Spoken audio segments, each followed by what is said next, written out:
All right, we got some terrific news from CNBC's Delivering Alpha Stock survey today. A majority of respondents believe the market's gotten overheated and we're headed for a pullback. With the averages once again up, Dow gaining 478 points, S&P snapping out of a 3-day decline, rallying 0.86%, NASDAQ climbing 0.51%. You know what I have to say? Hallelujah about that survey. So far, the S&P is up 10% for the first quarter, best start of the year since 2019, which is why I accept the fact that we could be due for a pullback. And you know what? We should welcome it, not fear it.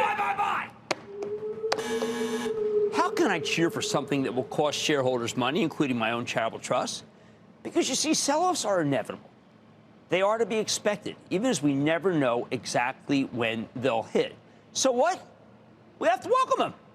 I learned this from the legendary Peter Lynch, who ran the Fidelity Magellan Fund for 13 years, where he trouts the market's performance. More on that later. I bring him up because Peter Lynch famously welcomed sell-offs. He told you to expect a 10% pullback every 2 years on average and a 25% beatdown every 6 years. He made these comments about 30 years ago. At the time, the Dow Jones Industrial Average stood at 3,797.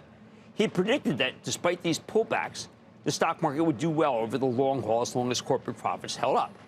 And historically, he noted that corporate profits tend to grow by 8% per year. Given that the stock market broadly follows earnings, that 8% rule of thumb would put the Dow at 38,238 in 30 years, meaning now. Well, sure enough, Dow hit 39,760 today. I'd call that pretty much on schedule, maybe a little ahead of time.